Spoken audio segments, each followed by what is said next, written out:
33% महिला आरक्षण पर विपक्ष ने इसे ओबीसी सियासत से जोड़ दिया है। सभी बड़े नेता बीजेपी को ओबीसी आरक्षण पर घेर रहे हैं, लेकिन इंडिया गठबंधन का उत्तर प्रदेश का वो कौन सा बड़ा नेता है जिसने ओबीसी आरक्षण को लेकर एक शब्द भी नहीं कहा जब वो संसद में बोल रहे थे। जयंत चौधरी ने क्या कहा है हम आपको बताएंगे।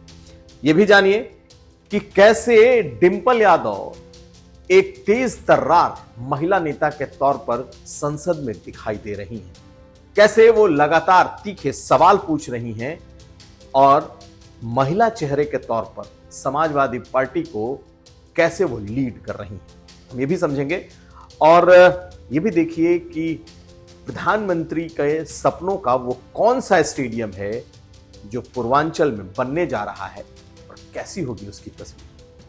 ये तमाम खबरें आज का यूपी में। नमस्कार, मैं हूं कुमार अभिषेक, आप देख रहे हैं यूपी तक। हम हाजिर अपना न्यूज शो आज का यूपी। तो बीजेपी के महिला आरक्षण बिल के जवाब में विपक्ष का, खास करके समाजवादी पार्टी का जो एजेंडा है वो बिल्कुल साफ है और वो है ओबीसी आरक्षण इस बिल के भीतर लागू करो। हालांकि पार्टी ने समर्थन दे दिया है, लेकिन अब वो बीजेपी को सड़कों पर इस मुद्दे पर घेरने में जुटी है।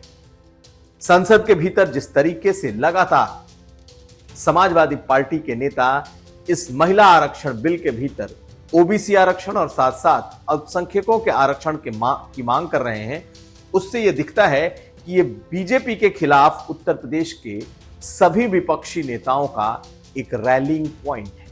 यानी ये एक ऐसा मुद्दा है जिस पर सभी विपक्ष के नेता एक सुर में बोल रहे हैं, एक साथ खड़े हैं।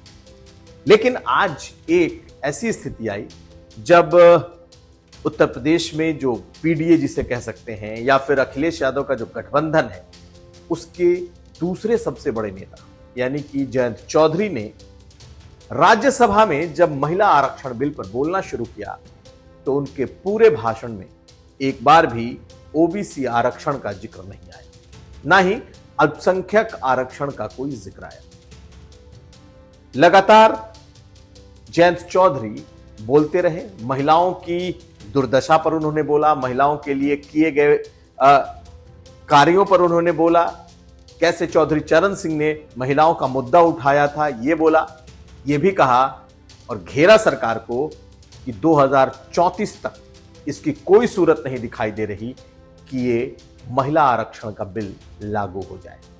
लेकिन अपने पूरे भाषण में उन्होंने एक बार भी न तो ओबीसी महिला आरक्षण का जिक्र किया और ना ही अल्पसंख्यक आरक्षण का।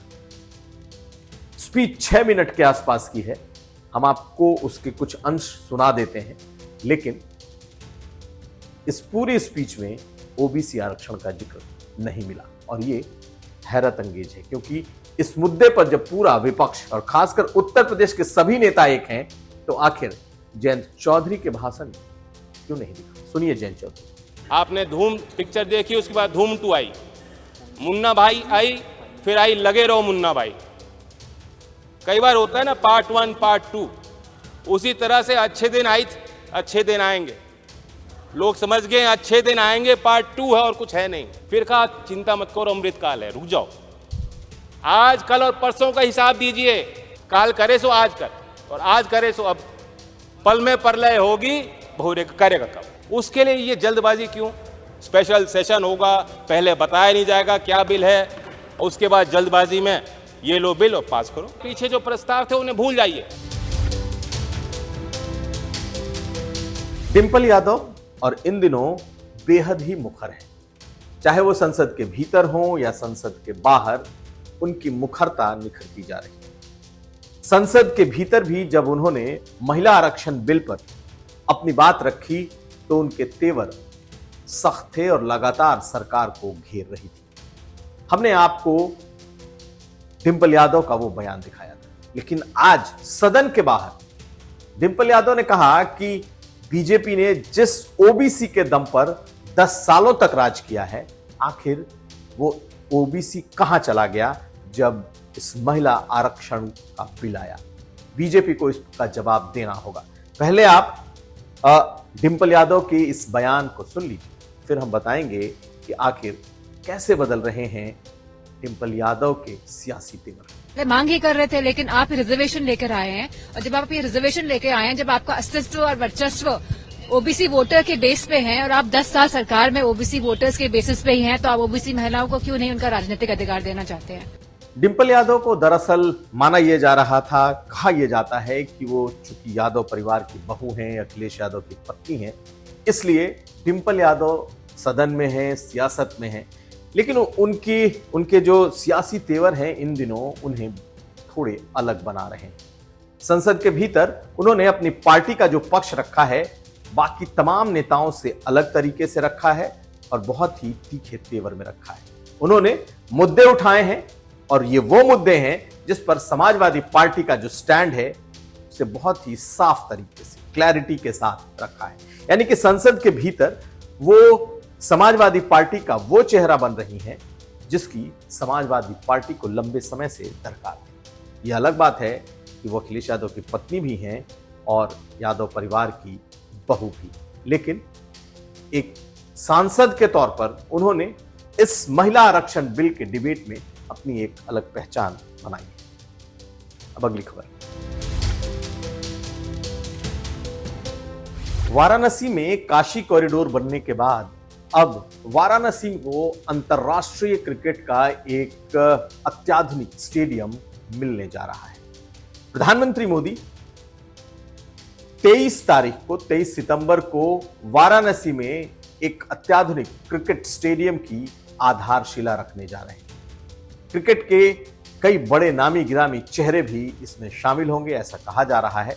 लेकिन आपको बताएं कि दरअसल यह क्रिकेट स्टेडियम भगवान शंकर भोले के तर्ज पर बन रहा है, यानी कि अर्धचंद्राकार यह स्टेडियम बनाया जा रहा है। इसके अलावा अगर देखा जाए तो इसकी फ्लड लाइट्स त्रिशूल नुमा होगी और स्टेडियम पूरा अर्धचंद्राकार होगा। लॉज जो इसके बनाए जा रहे हैं वो डमरू के आकार में बनेंगे और साथ साथ आगमन के जो रास्ते हैं वे विप्लव पत्र की आकृति में होंगे। यानी कि भगवान शिव, भगवान भोले शंकर का जो पूरा थीम है वो इस क्रिकेट स्टेडियम में उतारा जाएगा। और वाराणसी को लेकर जो प्रधानमंत्री का एक अपना ड्रीम है या उनके ड्रीम प्रोजेक्ट्स हैं उसमें से ये एक होने जा रहा है। उत्तर प्रदेश के लिए ये तीसरा और पूर्वांचल का पहला सबसे बड़ा स्टेडियम होगा। अगर वाराणसी का स्टेडियम अत्याधुनिक बनता है तो बिहार और उत्तर प्रदेश के साथ साथ मध्य प्रदेश के जो इलाके हैं, पूर्वांचल के जो इलाके हैं, उसके लिए यह सबसे बड़ी सौगात होगी, क्योंकि लखनऊ के बाद कलकत्ते में अंतर्राष्ट्रीय स्तर का स्टेडियम है, बीच में कोई स्टेडियम नहीं। ऐसे में वाराणसी एक ऐसी जगह होगी जो कि इस नए स्टेडियम को लेकर वहां के लोगों में भी बेहद ही उत्सुकता है। तकरीबन 330 करोड़ की लागत से यह बनेगा। 2025 में इसका काम पूरा होगा और माना यह जा रहा है कि भगवान शिव के थीम पर बनने वाला यह क्रिकेट स्टेडियम अपने आप में अत्याधुनिक होगा। इनकी तस्वीरों को आप देखिए, हम इन तस्वीरों से को आपको दिखा रहे हैं और यह तस्वीर जो कि एक इफेक्ट पिक्चर है, यानी कि ये ऐसी तस्वीर है, इस आधार पर कुछ ऐसी ही तस्वीर आपको उस स्टेडियम की दिखाई देगी जब ये स्टेडियम बनकर तैयार होगा। अंदाजा लगाइए कि वाराणसी में बनने वाला स्टेडियम कितना खूबसूरत हो सकता है। तो क्रिकेट प्रेमियों को, खेल प्रेमियों को और वाराणसी के लोगों को इस क्रिकेट स्टेडियम का इंतजार होगा। 23 तारीख को प्रधानमंत्री इसकी आधारशिला रखेंगे, इसका शिलान्यास करेंगे। इसके अलावा कई और कार्यक्रम है जिसमें तकरीबन 1000 करोड़ से ज्यादा का वो तोहफा वाराणसी वासियों के लिए लेकर आ रहे हैं। हमारी नजर इस खबर पर बनी रहेगी। अब अगली खबर। संघ प्रमुख मोहन भागवत कल लखनऊ पहुंच रहे हैं। 4 दिनों की उनकी ये यात्रा है, उनका प्रवास है और 4 दिनों में वो अवध क्षेत्र के संघ के सभी प्रमुख कार्यकर्ताओं, यहां के प्रचारकों के साथ अलग अलग बैठकें करेंगे।